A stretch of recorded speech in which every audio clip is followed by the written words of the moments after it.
Welcome to Atmosphere Church. My name is Jim Cruz and I'm the lead pastor. We're a new non-denominational life-giving church located in the Conejo Valley, just west of Los Angeles. Let me just say on behalf of all of us here at Atmosphere, thank you for downloading or streaming this service. We pray that it'll touch your heart and change your life. In addition to bringing you today's service, we want to make ourselves available to you in any way we can. Please leave a comment if you need prayer or if you want to speak with one of our leaders in any struggle that you may be facing right now. We will be sure to respond to anything you need in your life. Here at Atmosphere, we believe that we should never forsake the gathering together with other believers.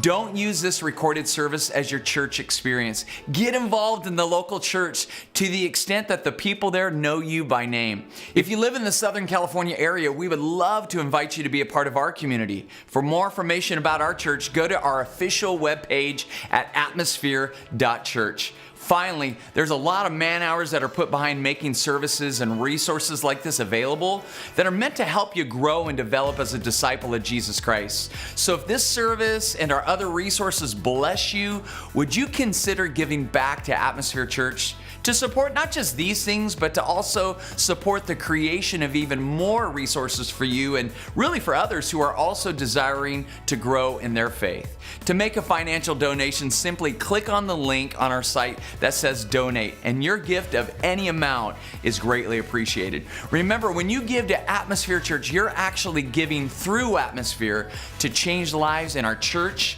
in our city, and literally around the world. We've already prayed for you that today's message would speak directly to your heart and empower you to live the life that God has called you to live. Enjoy the service.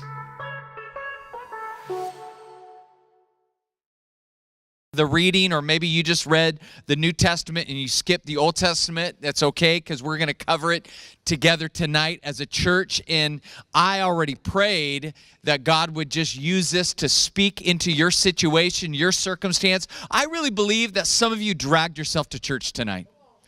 I believe that some of you barely made it here. Is that somebody here tonight? You barely made it here. The devil was on you saying, don't go. Don't make it. Nobody loves you. Stay in your house. Shut the blinds. Go in your bedroom. Pull the covers over your head and sulk in your problem. And you said, no, I'm going to church. Or maybe you're at home and going, at least I'm going to turn it on the internet. And I'm proud of you guys that are watching online, and we have people watching from all over the world, literally. And if you are watching online tonight, let us know where you're watching from. That's always fun, especially if you're on Facebook and you could talk back and forth to our moderator there. That'd be great. But Tom already prayed, and I want to just preface this by telling you that some of you are waiting on God to do something big for your future. And chapter 1 of 1 Samuel is a story about a woman that had been waiting what seemed like an eternity for something that she really, really wanted. She wanted a child. And she had this time with God, and she poured her heart out to God, and for some reason God chose to honor her prayer, and she was given a child. And it's a beautiful story, and I want to just kind of cover it and kind of do an overview of it. I'm going to divide it into 7 different parts, and we're going to kind of talk about each part specifically, and I believe with all my heart God's going to use each one of these parts to speak to your situation. Let me just skip over verse 1 because there's a lot of names that are hard to pronounce. We'll just go to verse 2 because verse 1 is all about kind of giving you the lineage so that you know where Samuel is coming from. He's part of the priestly tribe, but it says Elkanah had 2 wives. Already there's trouble, all right? Elkanah had 2 wives, Hannah and Peninnah. You might want to say Peninnah or Panera. I don't know how you want to say it, but I choose to pronounce it Peninnah. And Peninnah had children, but Hannah did not. Already we have problems here because Peninnah has the kids and Hannah does not. The context here is in ancient times, it was a big taboo if you could not have kids. I mean, their whole economy was based on children. And so if you didn't have children, not only was your name not going to be passed down to the next generation, but your workforce was depleted. And so when a woman could not have kids, a lot of times the husband would then go and marry somebody else that could bear him kids. And that's probably why you see Peninnah joining the wives club here. This is the original sister wives, kind of. And so you have this thing, and this isn't the only time in the Bible where we're reading about polygamy. And some people have used stories like this to say that God approves of polygamy. There's a lot of things that the Bible writes about, but just because the Bible talks about it doesn't mean that God approves it. And what you see here is every time in the Bible that polygamy is mentioned, that a man has multiple wives, and we could get into the theology of why it seemed as though God allowed it. Some people believe it was because a lot of times men were wiped out in big battles. I mean, 30 to 100,000 men were wiped out. They didn't have a welfare system. And so if a woman's husband died, she was kind of in a bad situation. She would have to go marry possibly the guy's brother or somebody else. And so that's a lot of times how women were able to survive. They would get married to another man. And if the man had a wife, he just, added her to his collection. And it was kind of a weird deal. But what you see here is even though it was being allowed, it wasn't necessarily the plan of God. We know the plan of God from Genesis chapter 2 that a man was to have a wife, not wives, and that they should become one flesh. That the man would leave his father and mother and cleave to his wife. That's what it says in Genesis chapter 2. But we know that something happened in chapter 3 that changed everything, didn't it? Sin entered the picture, and everything that God wanted in his perfect plan started to come undone.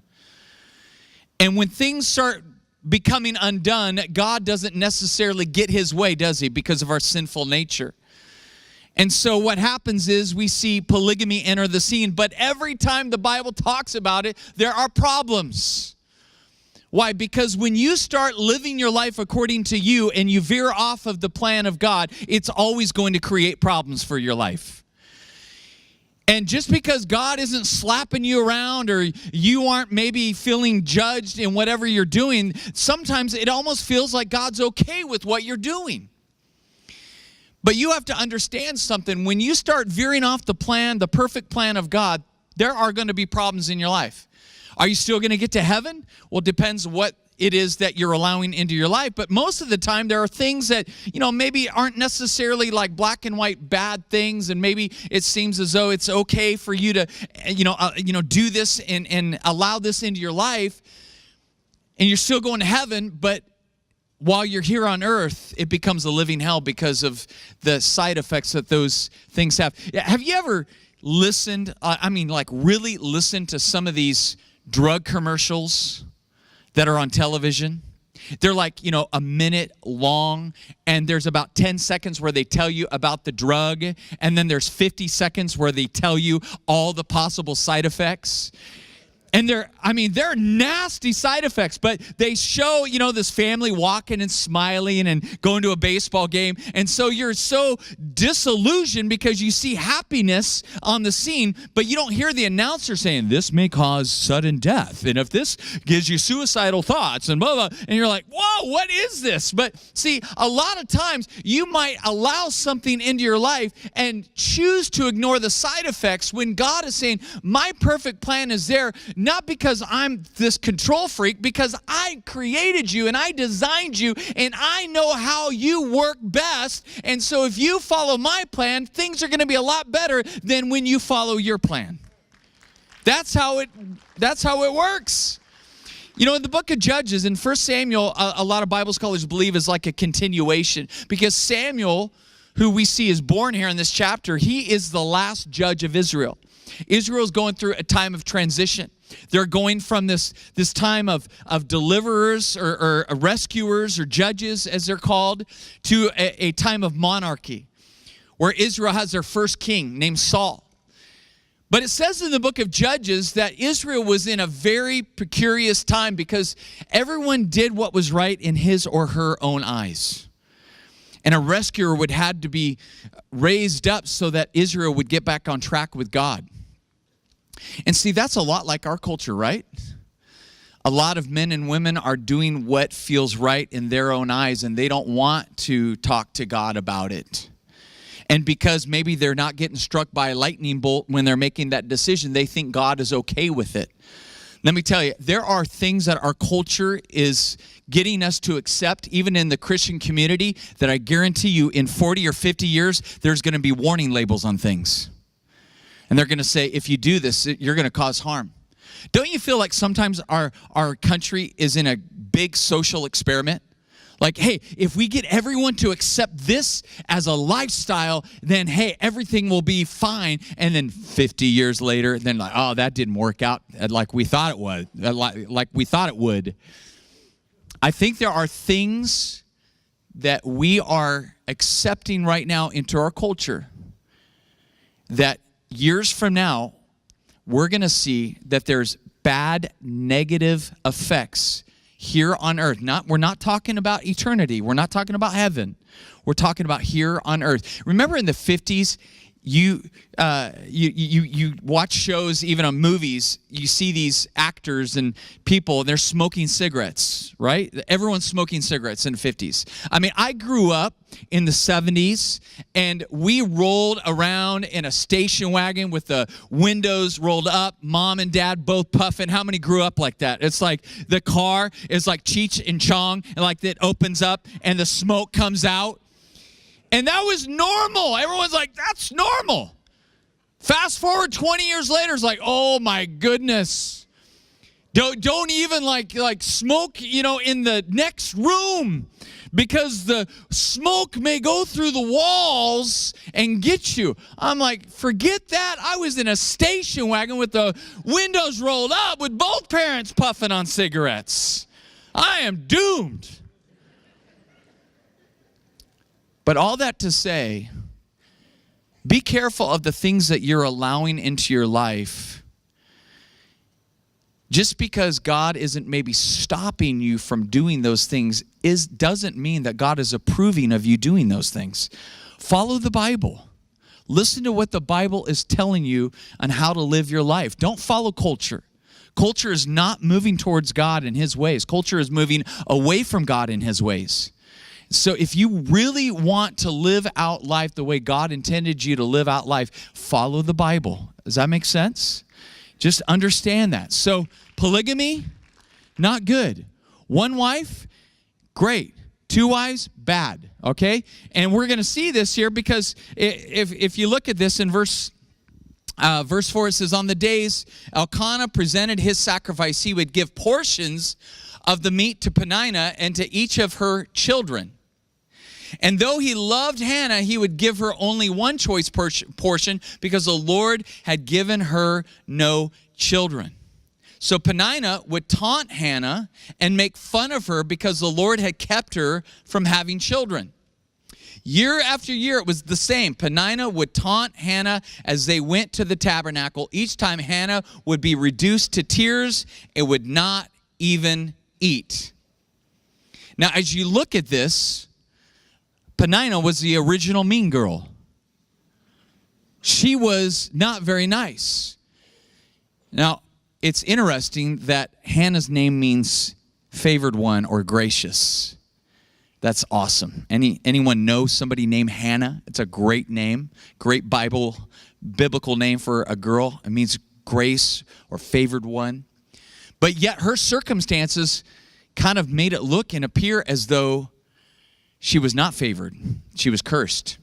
So Peninnah is over here watching Elkanah give Hannah a choice portion. That means a double portion. She had no kids, and so he was kind of making up for it and saying, hey, I will give her a little extra. And Peninnah's over there kind of jealous because she understands that even though Elkanah is her husband, Elkanah loves Hannah more than he loves Peninnah. And how many of us know that jealousy makes people do crazy things? We talked about this, I think, a few weeks ago. And so here we have jealousy creeping up. And so in Peninnah's insecurity, what does she do? She starts tearing down Hannah. Because that's the only real way that you're going to feel better about yourself, right? The only way that you can be built up is to see somebody else be torn down. I started thinking about that, and I was looking at the whole idea of people being critical, being insulting or mocking somebody. And in psychology, there's a term for it. It's called the derogation of competitors. And what it is this idea of I've got to tear you down so that I will kind of look like I'm above you artificially. And so the only way I can look taller than you is if I cut the legs out from underneath you. It's a derogation of competitors. Now there's another form of it called sadism. Now that's a harder, harsher form, because what this is it's basically saying I get joy out of watching you suffer. Now there's not a lot of people that are into this sadism, but some people are, and they seem to be the loudest, and so they get our attention the most. But it's a really small population that really enjoys your suffering. But there are people out there that when you fail, they laugh and they have a good time. Do you know a Penina in your life? Somebody that is taunting you, somebody that is critical of you, somebody that mocks you, insults you, maybe even not to your face, maybe when you walk away at your job and you just know. And even though Penina may have never mocked you in front of your face, some of you know just because Penina tends to give off a vibe. Penina's kind of, you know that they're talking about you. You know that they're jealous of you. And so you just get this vibe sometimes that they're out to kind of see and enjoy you fail. And I tell you what, everybody has a Penina. You have a Penina in your life. And if you don't know who they are, that's scary, because they're there, right? Some of you are married to one. That's marriage counseling right there. But others of you, you know it's a sibling. There's some sibling rivalry. You've got a brother or sister. They hate it when you are doing well. They don't talk to you. They don't call you. They don't want to hear that you have a student in the honor roll when their kid is in jail. Come on, somebody. You know that you may be the Penina to somebody else. That's a different sermon. You're like, I hate hearing when my baby brother is doing better than me. I hate hearing when my sister is moving into a bigger house than I have. The Peninas are out there. And there is this sickness even within the church that when we see somebody doing really well, that something inside of us is broken and we just don't like it. And so the way we feel better about ourselves is we start gossiping about that person. We start kind of spreading rumors maybe about that person. And we start murmuring about that person. You know, that's not acceptable behavior for anybody, let alone a child of God. Talking about another fellow child of God. That's just unacceptable behavior. And if some of you are in a life group or you're in a ministry and somebody's like, hey, did you see what, so-and-so did on Instagram or Facebook? Then you just need to be like, I'm shutting you down right now, because what you're doing is you're being a Penina, all right? And VBF has no Peninas, all right? We kicked all the Peninas out to the curb. They're all out on East Brundage trying to get an Uber ride somewhere else. There will be no Peninas in this church. Are you with me, church? All right? I tell you, as much as I'm excited about expanding the kingdom of God and starting a new campus in Thousand Oaks, a part of the VBF network, and there's been a lot of you that have come up and are just so excited about what God's doing, I know that there's some Peninas in my life. There's some Peninas going, oh, I see how it is. He's going to Thousand Oaks. Yeah. 20 minutes from Malibu. Yeah. I know why he's taking that campus. you know what? I just think Pastor Jim is, because I have to stay in Bakersfield, and that's just not fair. And so I'm just going to find out all these things, and I'm just going to justify, and I am going to love it when that church does not make it. I felt it. I felt it from different circles, and you know what? I'm just like, you know what? I have a choice right now.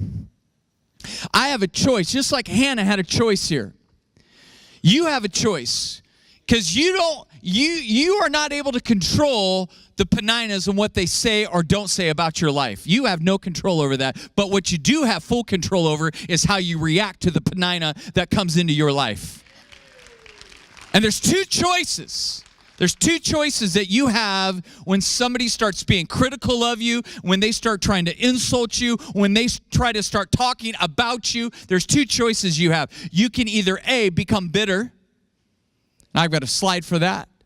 You can become bitter, or B, you can become better. Let me say that one more time. A, you can become bitter. B, you can become better. You have a choice. Now, the bitterness sinks in when you start thinking of all the toxic things that you think of Peninnah. And you're like, well, you know what? I don't think she's all that. You know, my husband loves me more than her. And, you know, I got a lot of other cool things. I got better clothes than Peninnah. You know, and now all of a sudden you're playing Peninnah's game. You're being a Peninnah to Peninnah. That's bitterness. And what happens is that is so toxic that it starts seeping into every aspect of your life, and you start seeing that bitterness start affecting all of your relationships. You become more cynical. You become more hard-hearted. And see, when that happens, it's very difficult to do what Jesus commanded us to do, and that is to love our enemies. Because Peninnah is an enemy in your life. And Jesus said, you need to love that Peninnah. And that's hard to do. That takes a work of God inside of you to love your enemy. Are you with me tonight, church? It takes a work of God to love somebody that doesn't love you. Anybody can love somebody that already loves them. It takes a work of God to love somebody that doesn't return the love back to you. So you can become bitter, but that creates all kinds of craziness in your life, or you can become better. Hannah chose to become better. You know what she did? She chose to press into God, as we're going to read in a few verses from this. She went alone. She was weeping. Peninnah was getting under her skin, and she had enough of it, and she started calling out to God and saying, God, I need you. I want this child, and man, I'm tired of this lady just beating me down and criticizing me and insulting me and mocking me. Oh, God, I need you. See, she chose to reach up to heaven, to God, in the place of this feeling that was overwhelming her soul. Her soul was beat up. And instead of getting bitter, she became better because she learned how to reach up. And that's what it's about. It's about taking that soul and saying, man, I got to figure out how I can reach up. You know, a classic example of this in the secular arena is this guy named Walt Disney. Have you heard of him?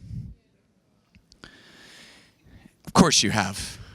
You visit his parks. You watch his television shows. You watch his movies.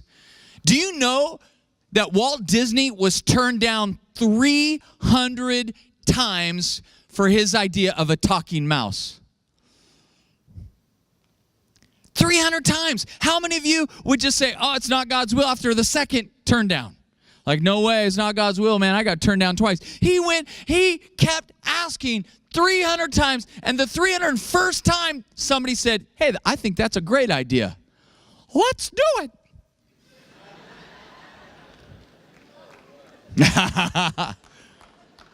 See, I got some talent here. I can do a Mickey Mouse voice.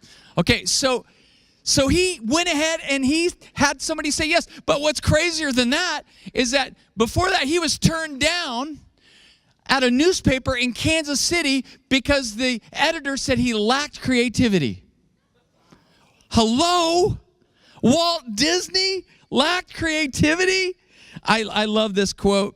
It said, it said, I'll get to that quote in a second, but it says that the sweet ending is that Disney went on to purchase ABC in 1996, which at the time owned the Kansas City Star, the very newspaper that fired Walt Disney. Yeah. Listen to this quote by Walt Disney. I love this. This is somebody becoming better and not bitter with his Peninnahs. He said, all the adversity I've had in my life, all my troubles and obstacles have strengthened me. You may not realize it when it happens, but a kick in the teeth may be the best thing in the world for you. That's becoming better. So I'm not taking rejection as this, I'm going to get bitter. No, I'm going to learn from the haters that are in my life. I'm going to learn from them. And I'm not going to let the haters beat me up and tear me down. I'm going to let the haters allow me to become a better version of myself. Let me go back to that slide again, bitter and better. See, I like this. What makes you bitter is when you see yourself in the midst of this, you got to forget yourself. You got to see that it's beyond you. The more you focus on you, the more bitter you're going to become. This is bigger than you. We're talking when you have a relationship with God, God is involved in your life, and He wants to elevate you in every trouble, and every hardship, and every suffering that comes in your life. And that's where we get the E. The E stands for elevate. So when you put yourself there, you get bitterness. But when you look at this as a way of elevating your life, you will turn that situation so that you can become better from that situation. That's the difference, is you elevate, which leads me to a great quote, a tweetable moment, if you want to call that. Let your haters become your elevators. Come on, somebody. I was in the shower. The most anointed thoughts come in the shower. I'm like, that's it. Let my haters become my elevators. If you're going to come in and criticize me, if you're going to come in and be cruel against me, I'm going to learn from what you're telling me about my life, and I'm going to learn to press into God. I'm going to learn to dig into God, and He is going to allow me to become all that you despise me for. So you know what we need to do? We actually need to thank God for our Peninnah in our life, because she's making us a better version of ourselves. You know, some of you need to send a thank you card to a hater in your life. You need to just write them a card and say, thank you, Peninnah.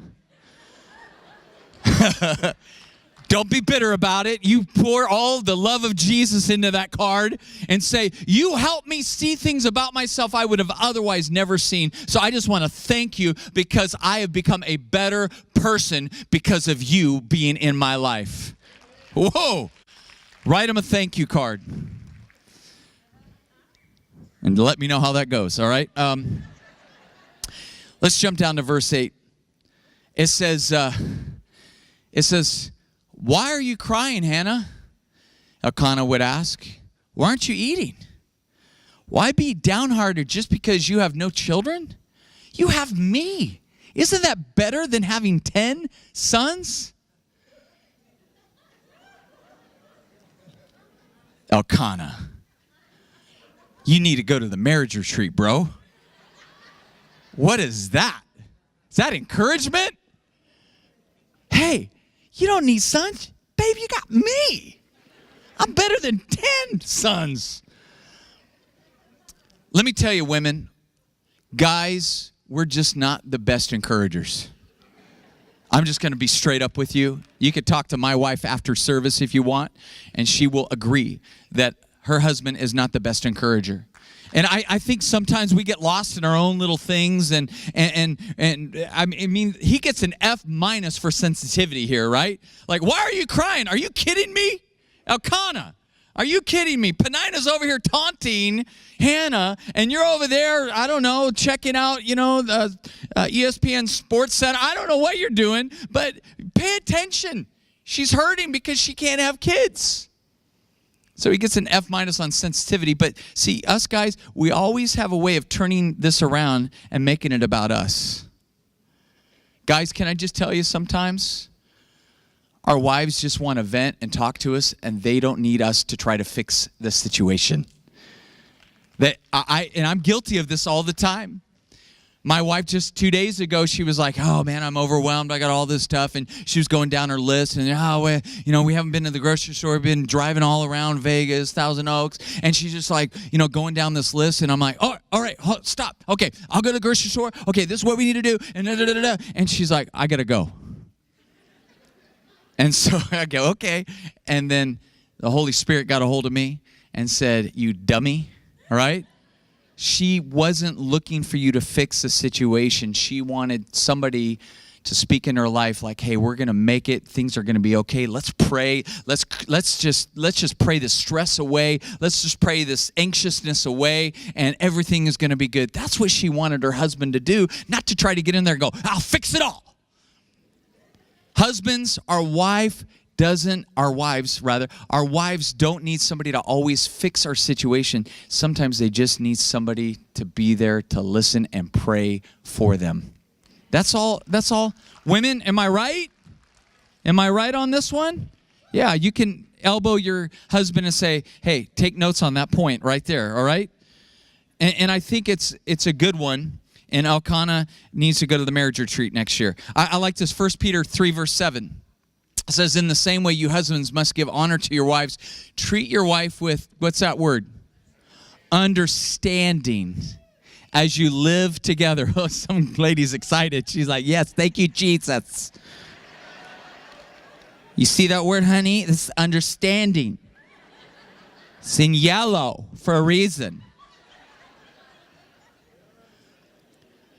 Now, I look at that, and I'm like, it's going to take a work of God to understand a woman. Thank you. I mean, it's true. I mean, women, if you understood how our brains worked as guys, you would know that we need all the prayer we can get to understand you. Because we can barely understand ourselves. And you're over here trying to make us figure out what you're thinking without even telling us a word. All right? And sometimes we could be into the Spirit and know exactly what you're thinking, but I'm telling you, that takes hours of prayer and meditation and fasting. All right? It's true. So, but Peter's saying here, we've got to try though, guys. You got to just, you know what? We got to try. We got to put some effort out there to understand our wives and know where they're coming from. And it says, if not, it says, hey, if you don't treat your wife correctly, man, your prayers are going to be hindered. That's some serious stuff. If there's how many of you know, guys, if you have friction in your marriage, it's hard to get a hold of God. Because that elephant in the room is your wife is not happy with you. And it is taking all of your focus, all of your energy. It's hard to connect with God. So I believe that's probably what it's referring to when it's saying it will hinder your prayers. But God takes his daughters very seriously. They're his princesses, and we better start treating them like they're princesses because that's who they are. And we gotta understand that God takes a lot of pride in how we take care of his daughters. Let's keep going here. It says verse 9 through 11. Once after a sacrificial meal at Shiloh, Hannah got up and went to pray. Eli the priest was sitting at his customary place beside the entrance of the tabernacle. And Hannah was in deep anguish, crying bitterly as she prayed to the Lord. And as she made this vow, O Lord of heaven's armies, if you will look upon my sorrow and answer my prayer and give me a son. Remember, she's becoming better. She's elevating herself. She's getting a hold of God. Then I will give him back to you. He will be yours for his entire lifetime, and as a sign that he has been dedicated to the Lord, his hair will never be cut. This is a very similar vow that Samson had in his life. It's the Nazirite vow. And so Hannah was like, I'm serious about this. Like, I want a son, and I want him to be dedicated to God for God's purposes to be accomplished in his life. I love this prayer that she's digging in. But I don't believe for a minute that God requires vows to get or to give us exactly what we're wanting. And I think a lot of us kind of make that mistake. It's called bartering with God. And some of you know those kind of prayers, right? you know the warrant is out for your arrest, and you're like at church and you're at the altar and you're saying, oh God, right? And if you just help me this one time and just, God, help me get bailed out, help this situation, God, I will be at church every Sunday, every Wednesday. I will be here. I will serve on the usher team. I will be involved in every outreach. God, if you just get me out of this jam this one time, how many have prayed a prayer like that before in your life? Come on, be honest. I've prayed that. And so this just happens, but it's not necessarily the way to get what you want. But Hannah was like serious about it. And all I have to say about this is when you make a vow to God, he takes it very seriously. And you ought to fulfill the vow after he fulfills his end of the deal. And some of you know you've had this prayer with God, and God has met you and given you everything that you've prayed for, but you're still lacking on your end of the deal. And now it's time. It's not too late. You're still alive. You can still make those deals right and do everything that you've asked or told God that you were going to do. Some of you prayed for that gigantic house and said, God, if you give us this house, we will do a life group. We will have missionaries come and stay in that extra bedroom. I mean, come on, where's the life group, right? You got that new car. You were gonna take people to church. Come on. Have you picked anybody up and brought them to church? It's not too late. He gave you the car. He gave you the house. It's time that you fulfill your end of the deal. Verses 11 through 17. It says, and she made this vow. O Lord of heavens. Okay, we did that. Let's go to verse 12. It says, as she was praying to the Lord, Eli watched her. Seeing her lips moving but hearing no sound, he thought she had been drinking. Must you come here drunk? He demanded. Throw away your wine, woman. Oh, no, sir, she replied. I haven't been drinking wine or anything stronger, but I am very discouraged, and I was pouring out my heart to the Lord. Don't think I am a wicked woman, for I have been praying out of great anguish and sorrow. In that case, Eli said, go in peace, and may the God of Israel grant the request you have asked of him. Now, Eli's like a pastor. So imagine, like, we're having church service, all right, and you come up and you're just like, you're in anguish, and Pastor Hector rolls up to you and says, what are you, drunk? What are you doing in the church drunk? You'd be like, well, I'm praying, dude. Like, no, man, you're acting drunk right now. It'd be weird. And I look at Eli, and I don't know where he's at. But I know I've been in situations, believe me, as pastors, we've been put in very weird positions because of crazy people in this world. We've been put in weird situations. I was in Vegas and I was preaching to our college ministry, and Vegas Church is on Sahara Avenue. It's a very busy street. And so the front door's open and this guy comes in and he looked kind of college age, and so I thought he was part of the group, and he's kind of sitting there and I go, oh, this guy's got problems.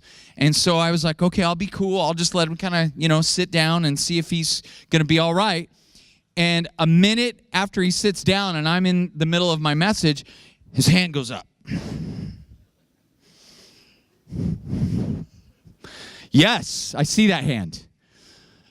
Pastor, I just want to tell everybody. I'm like, you know what? You and I are going to have a conference in this other room right now. So-and-so take over. And I grabbed him and I pulled him over and I go, dude, you are not in a good place, and I'm going to pray, and I'm going to escort you out of here because this is not the right space for you to be in right now. You need to be sobered up, and once you're sobered up, hey, we would love to have you back. I prayed with them, and I sent them out. And you get a couple of those situations under your belt, you can get very cynical about certain people. And as a pastor even, you can start predetermining somebody's disposition before you even get to know them, just because we've been through some situations. Can I just talk to our leaders for just a minute? You that are involved in leadership of this church, we have to know that not everybody that walks in here is so broken that they cannot be repaired. We have got to come with a heart that everybody that comes into this church is somebody that God died for and has unsurpassable worth, and we need to pour into them so that they can become the man or woman of God that they're supposed to be. We have to give them a chance. Now, if there is a little bit of cuckoo for Cocoa Puffs there, then we know we have our policy that will take care of that. But I just look at Eli, and Eli is in a bad situation because he's really cynical. And it may be just because of the culture of where things were at. But when Hannah finally explained herself, he said, okay, I believe you. And may it be to you, may God grant to you what you are asking for. Let me just tell you one thing, Proverbs 18:21. It says, the tongue has the power of life and death, and those who love to talk will have to eat their own words.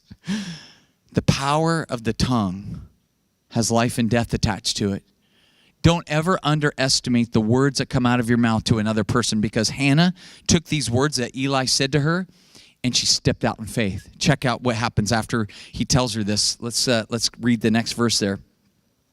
It says, oh, thank you, sir, she explained. Then she went back and began to eat again, and she was no longer sad. I mean, those were the words of life for her. She cried out to God. She poured out to God. Eli said, hey, peace be with you. May God grant to you what you've been asking for. That's all she needed. She just needed that word to confirm to her that God was on the move. And she took that word and she said, I know God is already on the move because a man of God spoke that into my life. We got to know that the power of our words have the capacity to change somebody's discouragement into somebody's encouragement. We have to know our words have the capacity to change a dark situation to a situation that's full of light, all with the words that we choose to use over them. This is an important idea or an important concept, especially for those of us that are in a leadership position speaking over other people's lives. But I like what this represents. This represents her stepping out in faith. She steps out in faith and she goes, hey, I'm good now. Let's look at Hebrews 11, verse 1. It says, now faith is the assurance of things hoped for and the conviction of things not seen. The assurance is like a vision, like I see it, even though it's not here yet. And the conviction is I'm stepping towards it. And she stepped towards it just by her whole countenance changing. She goes, I'm believing that God's already on the move because the man of God spoke that into my life. That's the assurance of things hoped for and the convictions of things not seen. And then let's go to the next verse in Romans. This is important. So faith comes from hearing, and hearing by the word of Christ. You know, a lot of us are not being encouraged because we're not putting ourselves in positions to allowing ourselves to hear the words of God spoken over our lives. Put yourself in a position to allow God to speak into your life. And the more space you're giving God to speak in your life, the more chances you're giving yourself to hear the words of God that are going to strike up your faith. They're going to give you the motivation to say, I'm going to step out now because I know God's confirmed this to me, what I'm supposed to do. A lot of us are walking around in kind of a fog, not knowing what to do because we're not putting ourselves in positions to hear the word of God. What does that look like? Podcasts, worship music, Bible studies, life groups. All of these methods are ways for you to put yourself in environments where the word of God is being spoken so that you could take that and God can take that word and give you the faith that you need to step out in complete trust that God is in the midst of your situation, moving you out into uncharted waters for your life. That's what it's all about. Now let's jump down to verses 26 and 28, and we're going to finish. It says, she goes back to the temple. She sees Eli. Now she's got the baby Samuel, which means those that hear God. It says, sir, do you remember me? And Hannah asked, I am the woman who stood here several years ago that you accused of being drunk. No, praying to the Lord.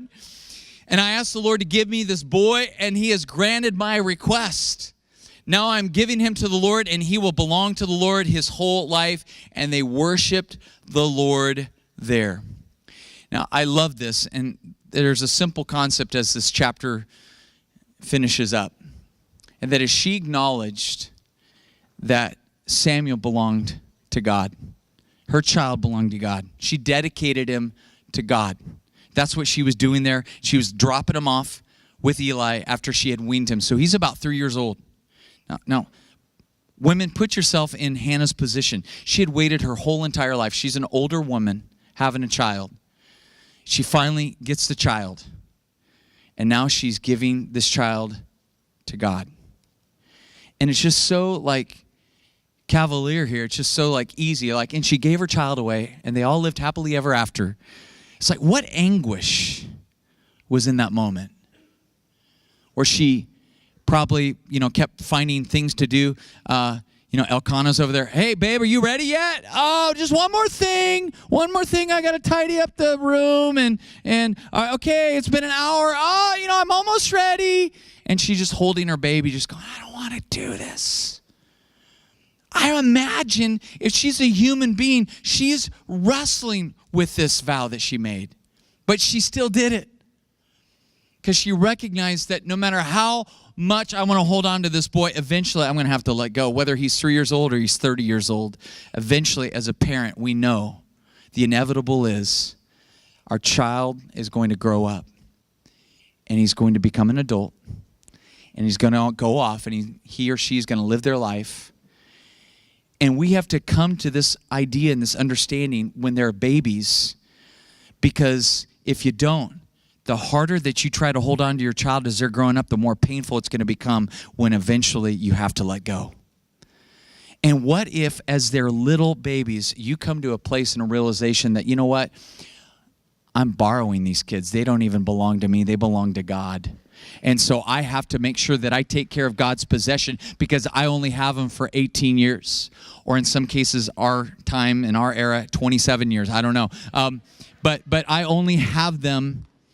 That's for the son in the basement playing the Xbox, but that's a different sermon, all right? But you only have them for a little while, and you have to let go. This is why we put such a precedence on baby dedications here as a church body, and we do this once a month.